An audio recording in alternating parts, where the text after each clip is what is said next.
They're so beautiful, aren't they?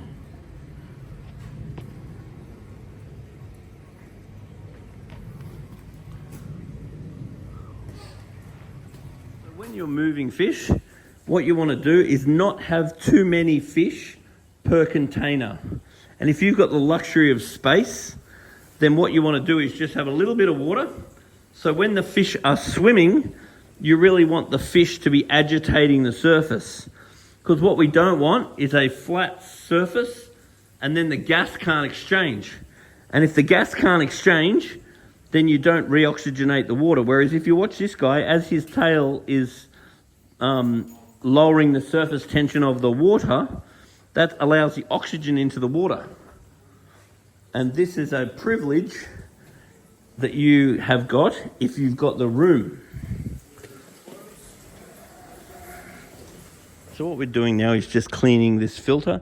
It's really great to actually give the filter a clean before the service, like a week or two before, and make sure the aquarium's well water changed a week or two before, and make sure you use a gravel cleaner when you're doing your water change.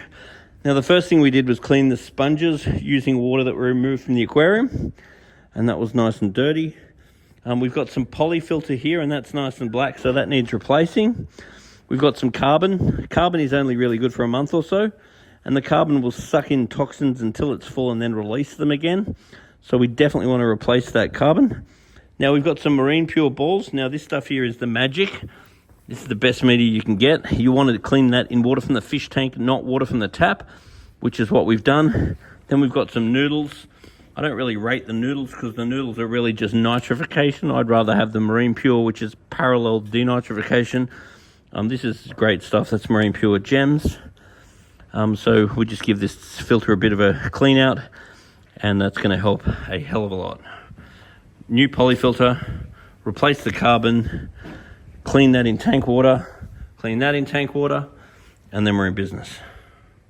We really want to do it monthly. Single pump will also have an impeller in it. So what you want to do is clean that magnet, and you want to clean that housing. And if that's done a couple of times a year, you'll find your filter works really well. And if you ever find that it reduces the flow, then definitely give this a clean. You're installing these glossy cabinets. The first thing you want to do is wind all of these right down. So if you wind it all the way in, then you can push them all in position. And then in the top, there's a little stopper that you can pull out. And then in the back of these screws, there is a Phillips head. And then you can use that Phillips head, and then that Phillips head is going to extend the little feet out of the bottom, so you can actually use these feet to level the fish tank. So start off all the way in, and then wind them up as you're required to make sure that your tank's nice and level, because it's really important your tank's level before you start filling it with water. So in reference to sand, this tank has fine sand, but it's not too fine. I'm actually very happy with the thickness of this sand. And then there's some spare sand here. It's really important that this spare sand is rinsed before used, because what we don't want is for this sand to become anoxic, and then for various gases like hydrogen sulfide to be introduced to the tank. So I actually want the sand as thin as I can, particularly because the sand is quite fine.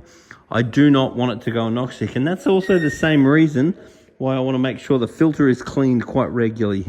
With that many fish and that size filter, I'd really want it cleaned once a month, because inside the media, I don't want it to go anoxic. I don't want the bacteria to run out of oxygen, otherwise we can start to form bad bacteria. So all we've done here is take the whole tank apart. All of the water went into drums, the fish went into drums, then it was moved to the next location, it was leveled, and now everything's put back in, and now we're going to start hooking all the filtration back up. Now after a move like this, putting in a generous amount of stress coat isn't going to hurt, and I would encourage that whenever you're doing a tank move or something like this, it's good to bring a water sample down a week or so before you do the move, and definitely bring a water sample down several days or a week after you do the move, so we can check on the water and bring a little video so we can see what's going on and See how it all settled in. Air pumps aren't vibrating on anything hard or it'll be noisy. And it's really good to put a little kitty litter tray or some sort of tray under the canister, and that'll catch any drips when you're changing the filter. You can have to do a bit of... Yeah, you can actually attach a blade onto the front of these mag floats. Has that got sand in it? That's so annoying when you hear that sand. Yeah, you don't want sand. Because we did notice there's some scratches. But if you get a flipper actually lifts off and it doesn't have the Velcro and the sand doesn't get stuck. Be an issue. Yeah. A flipper is the best thing you'll ever buy. So you put a flipper on it. Yep. It's a razor blade, but it's also raised, so you don't have to worry as much about the sand. Yeah. And it'll just do all this stuff like instantly. Yeah. It makes cleaning the tank so much quicker. Yeah. When you get all this crusty calcium, the best way to clean that is just get some citric acid and wipe over it with citric acid. Citric acid. And that cleans off these white bits. Of that.